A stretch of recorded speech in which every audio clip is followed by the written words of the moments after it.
Alright, it's only me. I've not been on in fact, I've not been on the banana for a while, since probably the start of the pandemic, but I thought tonight I'd boot it back up again and come on and talk some crap.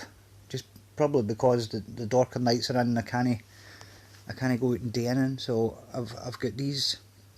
I've done some of these videos before, buyer's guide videos. Try to steer clear of the mainstream and go down the route of doing no obscure bands, but just kind of maybe bands that aren't right at the top.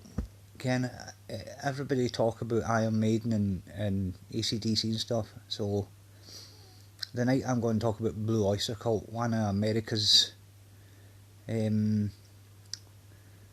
would you call them now? Overlooked maybe rock bands. Been going for 50 odd years now, since it started around about 1967. And they're probably the bridge between like the kind of psychedelic American rock of the late 60s and the kind of mid 70s American rock of Ted Nugent and stuff. They're the band that kind of falls in the crack between like the Doors and kind of Ted Nugent and stuff. So where do we start here? Well, we'll start halfway talking about the early days. Like I said, they've been gone for like 50 odd years, but the one they always Blue Oyster Cult. They started off as a Stock Forest group here, and they bought this. You can get hold of this album, which is come out not that long ago, maybe in the past 10 years, which was 2 unreleased albums that they recorded called the Stock Forest Group. I think they changed their name after this to Exaka or something stupid. But this was a band before Blue Oyster Cult, and there's none of these songs would actually go on to be in the Blue Oyster Cult repertoire. This is early stuff. This is actually mere 60s. But it's the same album recorded twice, and the record company rejected it both times, so that get put on the shelf, never to be heard for about another 40 years. And then these guys headed back, and they all met up at college with a guy called Sandy Perlman, who was a kind of quasi sci-fi writer, kind of music journalist, and a guy called Murray Krugman. And they were the kind of brains behind the kind of conceptual side of the band and the musical side of the band. Blue Oyster Cult, I really liked them because all 5 members of the band were lead singers, although Alan Lanier only ever sang one song, and they were all multi-instrumentalists as well, to the point where you could have, they used to do a bit on stage which was called 5 guitars, and the 5 of them would all play guitars on this one number. But they could play guitars, they could play keyboards, they could all sing, so you could have umpteen permutations of the band. I mean, really, really brilliant musical side to the band, and top class live act. So without going too much into the background, I'll just go to talk about the music and the albums. So we'll start off with this one. It's 1972 Blue Oyster Cult album. Nice cover, this kind of quite striking. I'm using the CD reissues that come out here because they're nice wee things to work with here. The first Blue Oyster Cult, the material on it is outstanding, but unfortunately the recording it's really crap. In the early days, they had a kind of conceptual thing where it was like kind of thinking man's rock music along with, I don't know, thought-provoking lyrics. And the songs on this kind of sci-fi inspired lyrics, really, really deep meaning in the lyrics if you actually sat down and read them. I don't think folk really bother that much with lyrics anyway. But some really good catchy tunes on this. Transmaniacon MZ, which you can find me doing a cover of, which I did last week over at the Electric Banana. What else? Before the Casserade Cap, Stairway to the Stars. All the songs on this are brilliant, but unfortunately the recording it was really crap.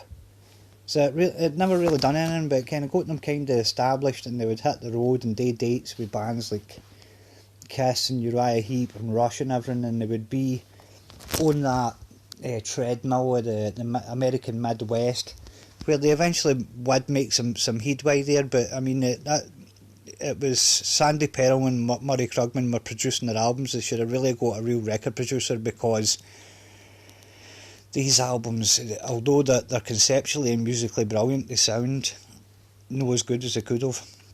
I'll come back to talking about that later, because the story does take a nice wee turn as we get to the end.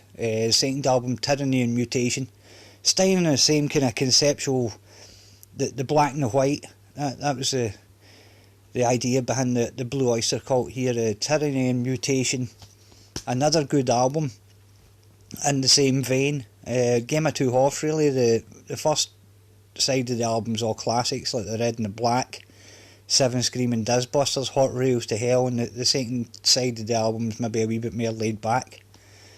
But there's a lot of folk that think that this could be the definitive Blue Oyster Cult album, Tyranny and Mutation. But again, it could have been recorded better, no as heavy as it could have been, because that was what the point was. In the early 70s, Blue Oyster Cult tried to tout themselves as like America's answer to Black Sabbath, although they were nowhere near as heavy and gritty as any of the British bands. The British bands just did a lot more heaviness, although you couldn't argue with the musical muscle of Blue Oyster Cult. Just if I could run down the lineup of the classic Blue Oyster Cult, you had Eric Bloom on he was like the primary lead singer, play a bit of rhythm guitar and all. You had Donald Rosner, Buck Dharma as his stage name, probably the most underrated American guitar player. I mean, he's a phenomenal guitar player. He'd play guitar all night and you'd never hear him play the same thing twice. Alan Lanier, who was on guitar and keyboards, amazing musician. Sadly died now. I think he died maybe about 6 or 7 years ago. And two brothers on the Joe Bouchard on the bass and the singing, and Albert Bouchard on the drums and the singing. Albert Bouchard very much involved in the songwriting side of the band. Ken, they all wrote songs, but Albert Bouchard, as it turned out later, would be the brains behind the songwriting. Next up, we've got Secret Treaties. This is probably their first real classic album, and this is still really, really good. What it was, Blue Oyster Cult classics here, with the German bomber on the back there, the ME-262. There's a song about that. But this is a really, really good Blue Oyster Cult. This is the last of their kind of early style, where it was kind of anti-commercial, more kind of a harder rock, still no heavy metal like Black Sabbath, but probably about as hard and heavy as you would get for an American band at the time.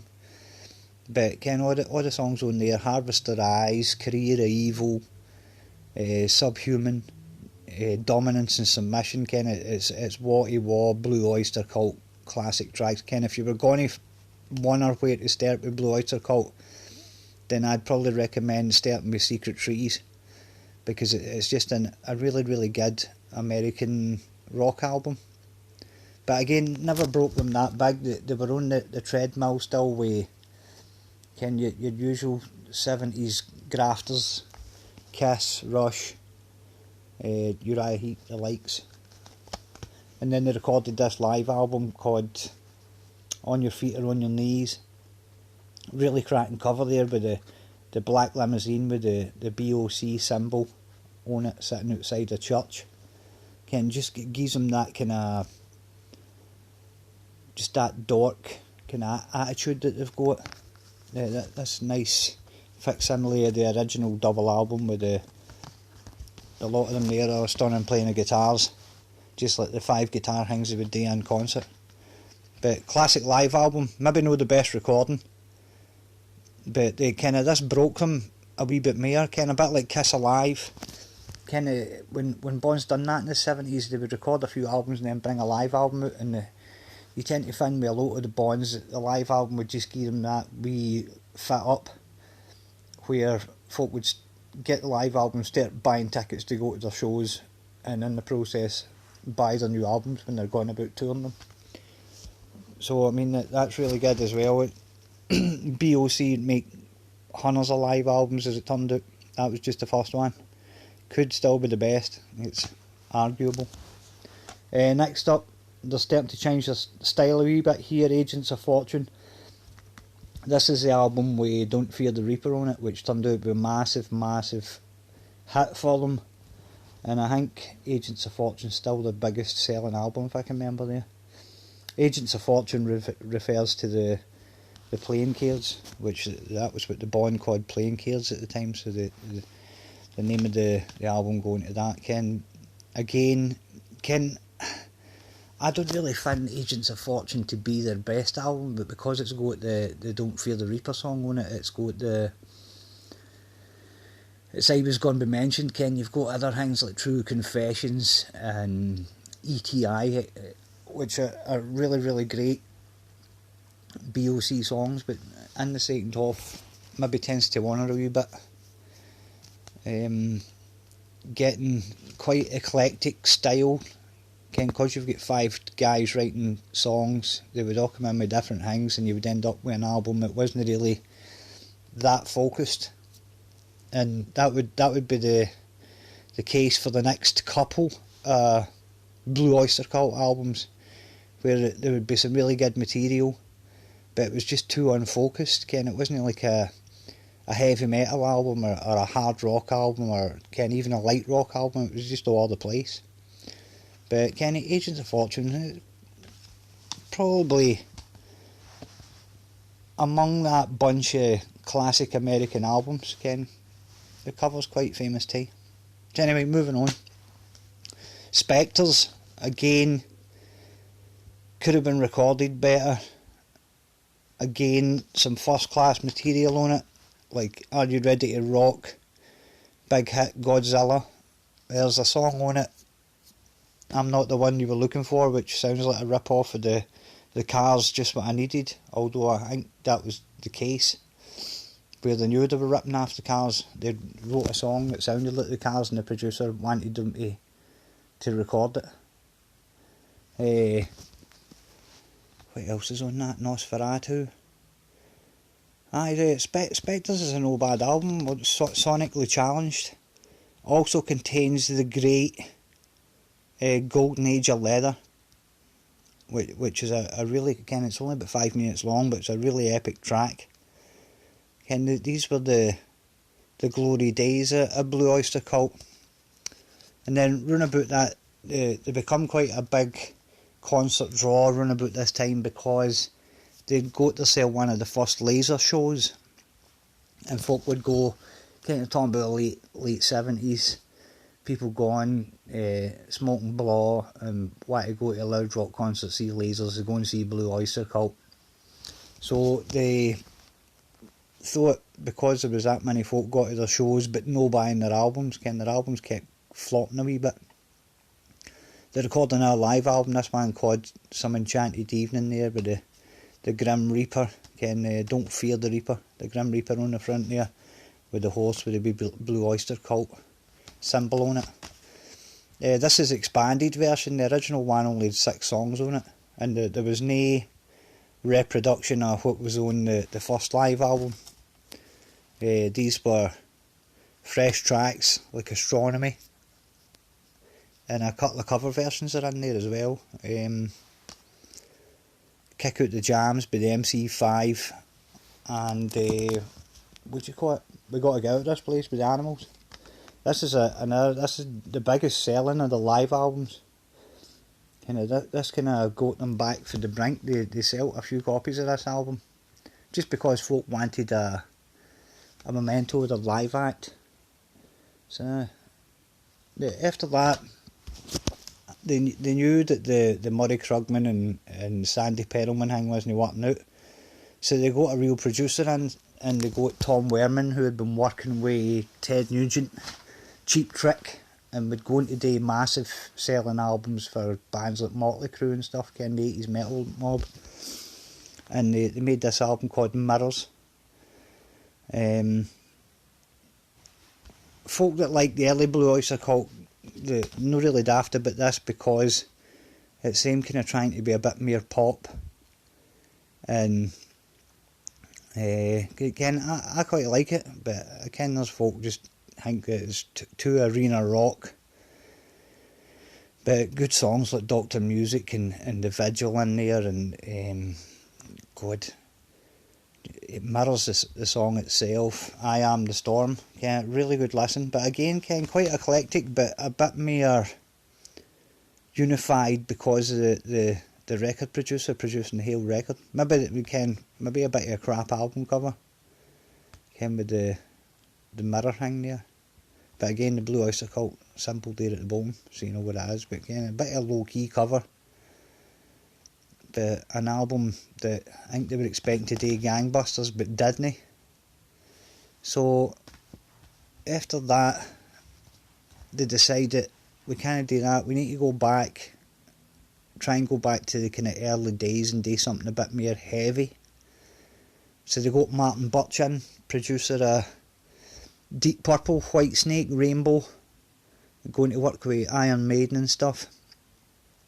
And he would come in and do this album, Cultosaurus Erectus, which is a solid Blue Oyster Cult album. Probably after Secret Treaties, I'd probably recommend Cultosaurus Erectus for anybody that's looking to dip a toe into Blue Oyster Cult, see what it's all about. First song on there is called Black Blade, which was written along with Michael Moorcock, the science fiction writer, and it's about, oh God, what's the character called again? But it's about the sword.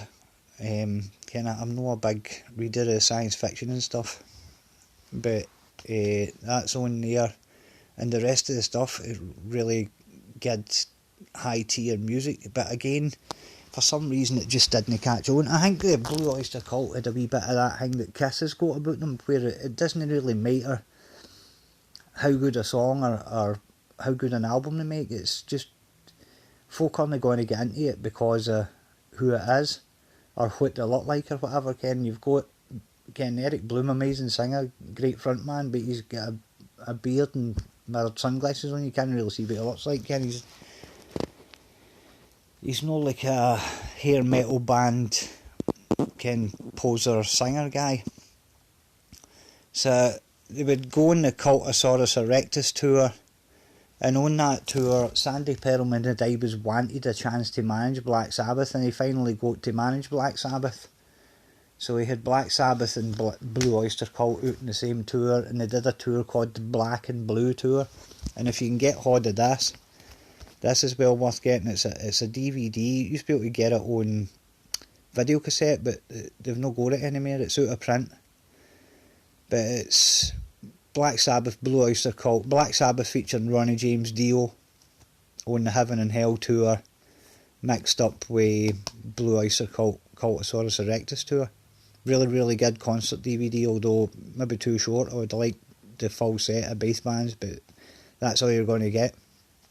So hunt that down if you can get it. Next up, Fire Unknown Origin. And again, this has got a big hit signal on it, written by Buck Dharma again. Burning for You, which I'm sure has had some kind of revival on a video game or on a telly programme or something, but it came back a few years ago, Burning for You. But I'm sure if they hadn't had Burning for You, I'm sure they would have got dumped on about this time, Blue Oyster Cult. But I mean, they're musically brilliant, but I think there's a record company looking for a band that was going to shift lots and lots of records, which this did. No Whitesnake 1987 style numbers, no Back in Black numbers, but it was a good platinum album. Good songs on there as well. Joan Crawford. God's sake, why do they make the bloody writing so wee on them? The title track there, Fire Unknown Origin, heavy metal, the black and the silver, loads of stuff. A song called Veteran of the Psychic Wars, which was for the mad cartoon called Heavy Metal. So I mean that's a nice wee album there as well. But again, since the Agents of Fortune thing, it is very much doing the kind of radio friendly style rock music. It's nothing like the the very early BOC. It's mid-period BOC. Then after that, what do you get after that? You get another Blue Oyster Cult live album. When they brought out Fire Unknown Origin, Albert Bouchard, that played the drums and was a strong contributor to the songwriting, fell out with the rest of the band and ended up getting fired right on the eve of when they were going to play Donington in 1981, and they had to get the drum roadie in to play the drums. So on this live album, it's a mixture of recordings. Albert Bouchard plays in a couple of tracks, but the rest of it's a drum roadie who would go on to become just a regular drummer, a guy called Rick Downey. And again, I quite like Extraterrestrial Live. It was the first ever Blue Oyster Cult album I ever got. Kind of 6 guys on the back because they let Albert Bouchard be in the band picture. But again, this is a good place to start with the live albums. I always think it's got all the old stuff like City's Own Flame with Rock and Roll, all the way up to the Burning for You and stuff, Veteran of the Psychic Wars. And a wee bonus, there's a cover of Roadhouse Blues with Robbie Krieger out the Doors playing on it. So that's well worth picking up. Again, just a good live album, again, double live album. So they're still hunting for this massive selling record, and here they're trying to get it here, be getting Bruce Fairbairn, this is pre-Bon Jovi, pre-Aerosmith. Bruce Fairbairn, he would go on to have some of the biggest smash hit albums of the late 80s, early 90s, but at this time I think he'd maybe only worked with Loverboy and a couple of other acts. So they got him in to do this album called The Revolution by Night, and the emphasis here is big time on hooks and on the alien on the back there, on radio friendly stuff, much like when they used Tom Werman for Mirrors.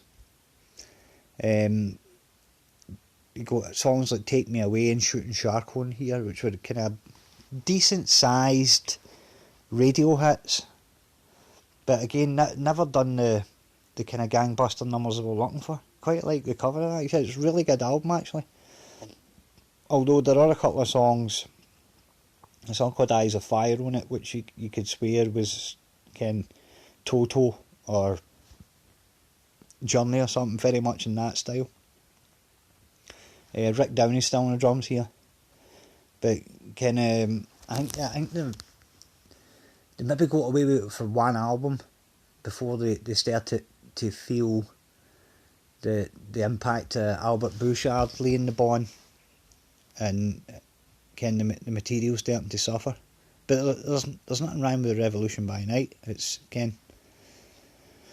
radio record, not like the early Blue Oyster Cult. But moving on.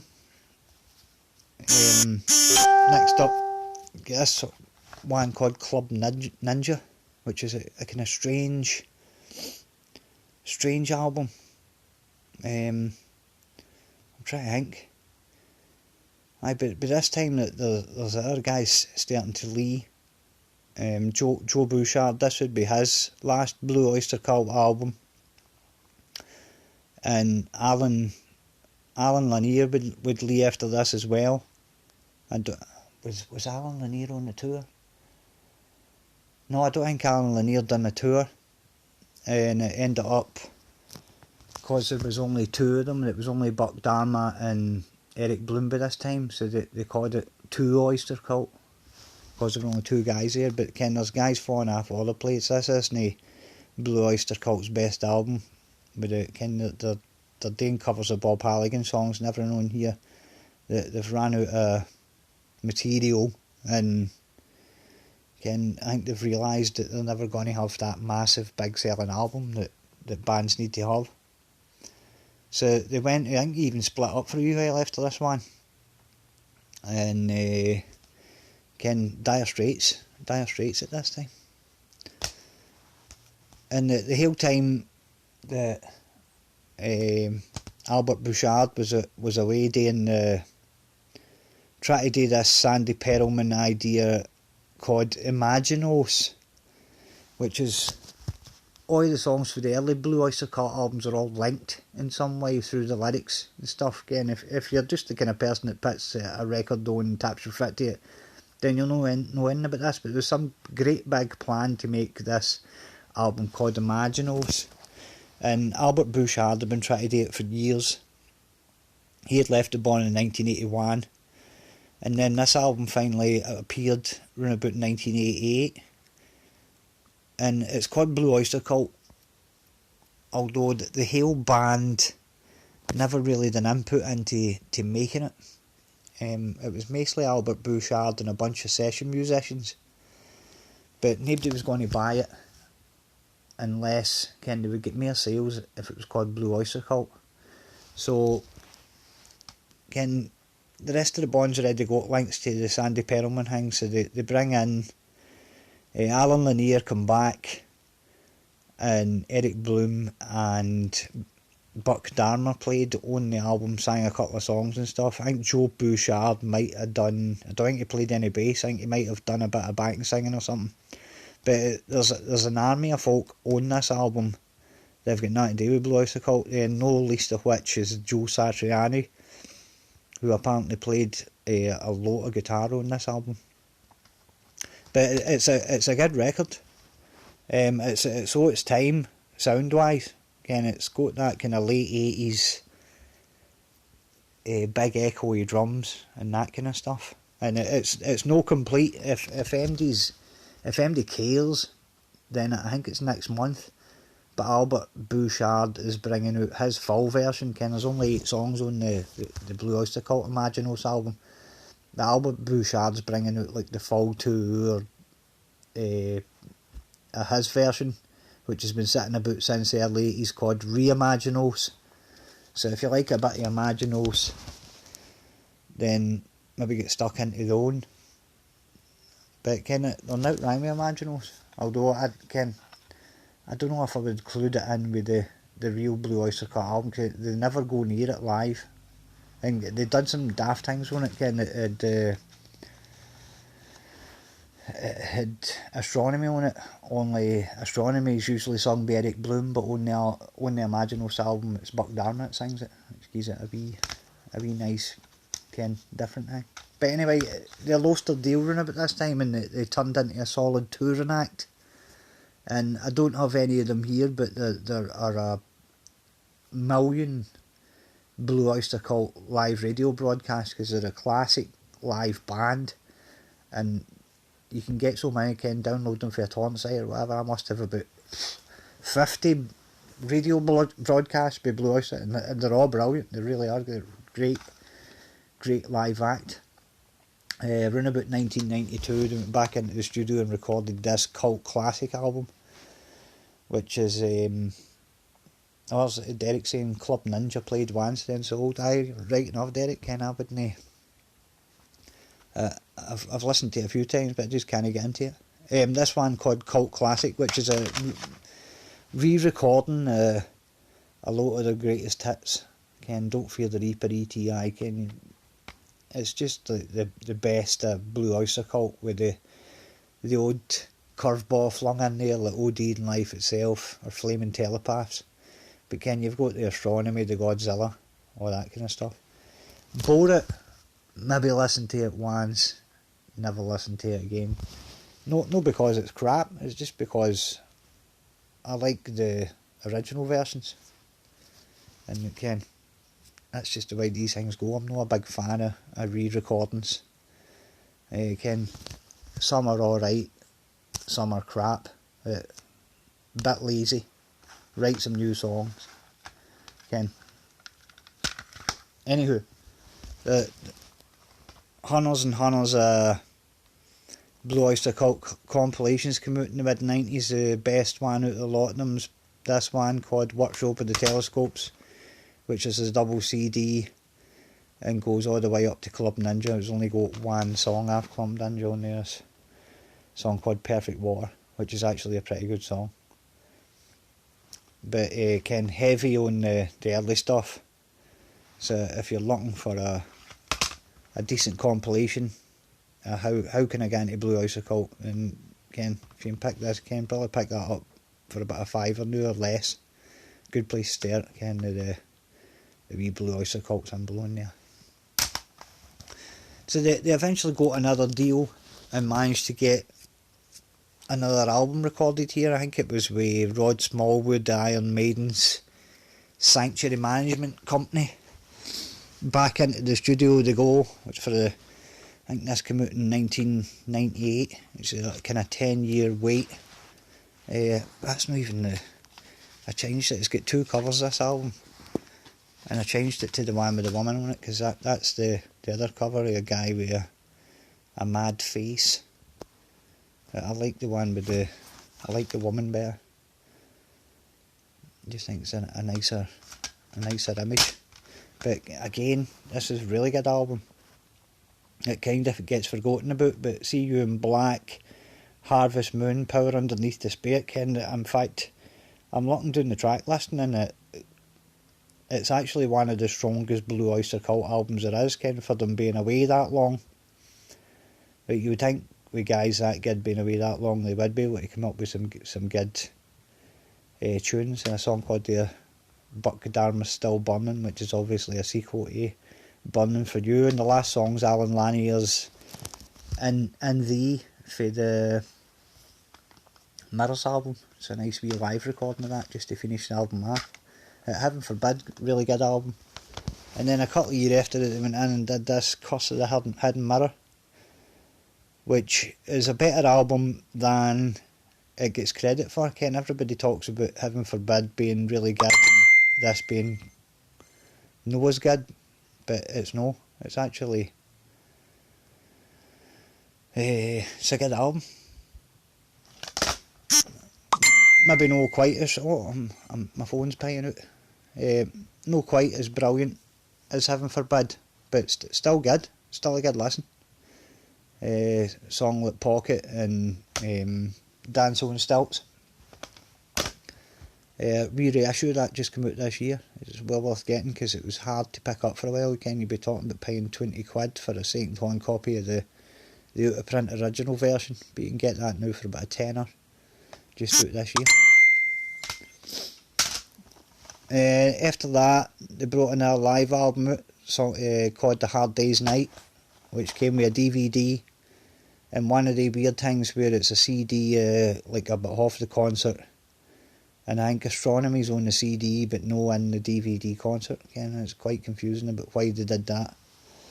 But a good representation of where Blue Oyster Cult were around about 2002, when they were still a kind of heritage touring act. Had Danny Miranda on bass run at this time, and Bobby Rondinelli, who had played the drums for Richie Blackmore's Rainbow back in the day. A nice wee concert, and it goes right across all the eras of Blue Oyster Cult, with the 3 original guys there, Buck Dharma, Eric Blumen and Alan Lanier. And that'd be the last thing that we heard from Blue Oyster Cult for many years, because it just turned into a touring heritage act. Constantly on tour, Blue Oyster Cult, and that was where they made their money, was on the road. The live back then, great live band. And you would still get old albums coming out like this one. It's a kind of set list, the best of Blue Oyster Cult live. That's kind of worth picking up because it's a kind of sampler of other live albums, and you should be able to pick, like, if you go into eBay or something, you could maybe even pick this one up for £3. And it's a nice wee album there with the 5 guitar lineup on the front, kind of classic 70s band. But well worth getting to sample all the live albums. And then nothing happened for years and years and years and years and years. What was that, 2002 right up to this year, 2020. And 2020 has been generally crap for everybody else, but really good if you're a Blue Oyster Cult fan, because I'm sitting here and I think I'm counting out there's been 8 releases by the band this year. There was a kind of reissue of Curse of the Hidden Mirror, Cult Classic was reissued, Heaven Forbid was reissued, so that's, no, in fact it's 8 releases by the band this year. 4 live albums and a studio album. I was going to do this video last week, but I wanted to wait until the new Blue Oyster Cult album so I could hear it and talk about it at the end. Out of the live albums that come out, this is probably the pick of the bunch, which was recorded in I think it's 2014. Hard Rock Cleveland, 2014. There was one recorded in 2012, which is a single disc and DVD, but it's pretty much the same. This is like an expanded version, and Ken, it's all of your favourite Blue Oyster Cult songs kinda in there, Ken. Maybe missing a couple of things like Dominance and Submission, that kind of stuff. Doctor Music, but Ken, pretty much everyone else is on a good overview of the Hale band's career. So pick that one up, don't bother with the 2012 one. They also did a full live concert of the Agents of Fortune album, which is one of the things that bands like to do these days, is play the Hale album in its entirety and record it. That one I wasn't too bothered about because it's only 37 minutes long, and there is a DVD as well. Chasm Sultan, that played bass on Meatloaf's Battle of Hell albums, the bass player in the band these days, along with a guy called Richie Castellano who plays the guitar and keyboards, who come in for Alan Lanier, who eventually smoked himself to death, as we talked about earlier on, around about 7-8 years ago. And I wasn't really that bothered about Agents of Fortune live, because it's just like it was recorded in a studio, and it's like a straight live version of that album. And then a couple of months ago they brought out this, and this is going back to talking about how crap the recordings of the early Blue Oyster Cult albums. This is called 45th Anniversary Live. It was recorded in 2017, and it's the anniversary of the first album, a CD and DVD recorded, I think it's in London it's recorded in. But if there's one Blue Oyster Cult album you're going to get, then please make it this one, because I mean this is fantastic from start to finish. If the first album had sounded like this when it came out, it would have propelled Blue Oyster Cult into the realms of the big bands like the Deep Purples and stuff, because this sounds absolutely superb, and it makes the songs, it makes you realise how good the material was. And Ken, fair dues, Eric Bloom's voice isn't what it was, but Ken, the Bon Smoking on it, Danny Bonanza's back playing the bass, and his bass just sounds brilliant, really meaty, really good recording. I can't recommend this highly enough. It's really good, Ken, if you like hard rock music, really good. Then moving on, maybe you're talking all night about Blue Oyster Cult. This is the Symbol Remains that came out last Friday. I wanted to wait to get a wee listen to it before I come on and done my buyer's guide, so I could get everything in the wanner. And Kim is like, Kim, I'm not that different from everybody else.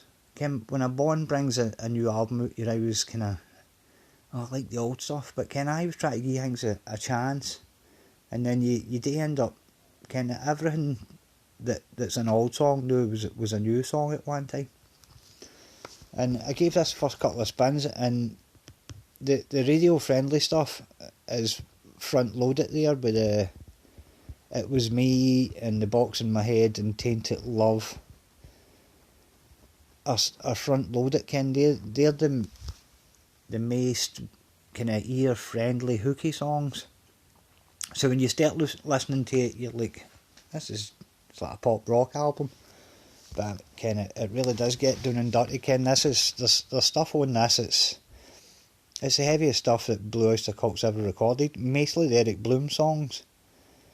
Stand and Fight, The Alchemist. That Was Me. And really, really heavy, big distorted guitars riffing. Good conspiracy theory song, Edge of the World. Return to Return of St Cecilia, Ken, that goes back to the Stock Forest days. So I mean, I've got a funny feeling this will probably be the last album, but it's a good album to go on if it is. Ken, when you think of Heaven Forbid, Curse of the Hidden Mirror, and this, Ken, these albums are never going to be talked about the same way as folk will talk about Secret Treaties or Fire Unknown Origin, which is a shame, because Ken, I think Eric Bloom's 74 now, and his voice isn't that great in concert, but for some reason on the album he sounds like the old Eric Bloom. The only thing about it is the new guitar player Richie Castellano sings a few songs, including that Tainted Blood song, and I'm not a big fan of his kind of chest beating singing. Ken, he sounds like, I don't know, what would you say he sounded like? Kind of like Tommy Shaw or something. Ken, to me it just sounds like he's trying too hard. Ken, it didn't really fit on a Blue Oyster Cult album. Ken, it's alright for what it is. Ken, the album lasts more than an hour, but I do like the Eric Bloom and Buck Dharma songs. Really good. Ken, if you'd just pulled back with that daft singing a wee bit, yeah, Richie Castellano boy, who's done a great job since he come in, because you're talking about coming in and replacing Alan Lanier. Can play guitars, keyboards, the lot. Smoked tons of fags. Ken, if you watch any of Blue Oyster Cult video from back in the day, then you'll see Alan Lanier chuffing on a fag. Right, that takes us up to date with Blue Oyster Cult. Ken, I only sit and do these things because, Ken, it's just my opinion of what these albums are like. Ken, maybe you want to get started in a bit of Blue Oyster Cult and you don't know where to go. So I'll come and tell you. I'll tell you. Right, I better go because I've got a cup of tea and I'll be getting cold. If you sat and listened to this, thank you very much. You've got a lot of patience listening to me talking rubbish all night. But I'm going to go now. So thank you very much. I'll see you later. I'll do another one of these next week or something. Right, bye.